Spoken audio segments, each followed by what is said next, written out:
जी हाँ दोस्तों, क्योंकि सास भी कभी बहू थी का आने वाला ट्विस्ट बहुत ही ज़बरदस्त और धमाकेदार होने वाला है। कहानी में आप देख रहे हैं कि अब सुहास डरा हुआ है क्योंकि उसकी घड़ी उसी मिल में छूट जाती है जहाँ हादसा हुआ था। जी हाँ, यह हादसा तुलसी के लिए तैयार किया गया था ताकि तुलसी मर जाए। लेकिन यह हादसा मिहिर के साथ हो जाता है क्योंकि मिहिर अपनी तुलसी को कुछ होने नहीं देता और अपनी जान जोखिम में डाल देता है। दूसरी तरफ अब वृंदा के पास एक बहुत बड़ा ऑफर आया है। जी हाँ, वृंदा को ऑफर मिला है क्योंकि वह फिजियोथेरेपिस्ट है। अब उसे मिहिर का इलाज करना होगा क्योंकि मिहिर की सर्जरी हुई है और उसे देखभाल की ज़रूरत है। लेकिन इतने बड़े घर से ऑफर आने के बावजूद वंदना घर में जाने और सबका सामना करने से डर रही है क्योंकि ये लोग जितने अच्छे दिखते हैं उतने ही बुरे भी हैं। खासकर नोना, रणविजय और सुभाष, ये लोग बहुत ही चालाक हैं। दूसरी तरफ सुभाष की घड़ी पार्थ को वहीं मिलती है जहां हादसा हुआ था और वह उसे पहन लेता है। जब पार्थ सब कुछ मिहिर को बताता है तो मिहिर ने वह घड़ी देखी नहीं होती, लेकिन रणविजय उसे देख लेता है और समझ जाता है कि यह सुभाष की है क्योंकि उसी के कहने पर हादसा किया गया था। वहीं दूसरी ओर वृंदा सुभाष को बहुत अच्छी तरह से जानती है। वह उसके स्वभाव से पूरी तरह वाकिफ है क्योंकि सुभाष से उसकी शादी होने वाली थी। इस घड़ी के बारे में भी वृंदा अच्छी तरह जानती है।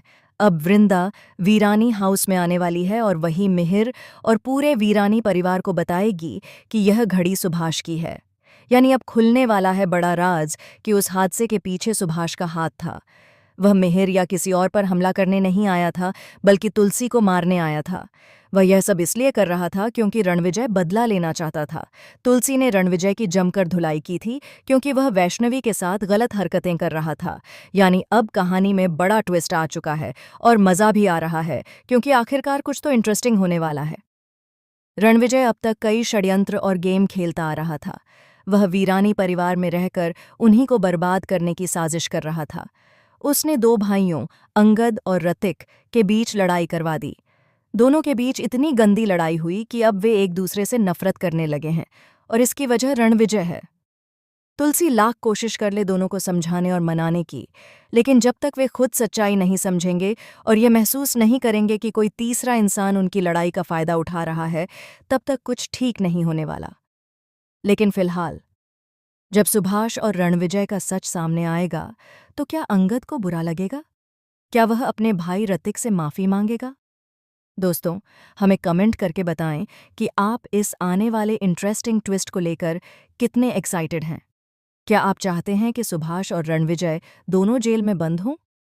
और आपको क्या लगता है, अंगद और रतिक में से कौन गलत है?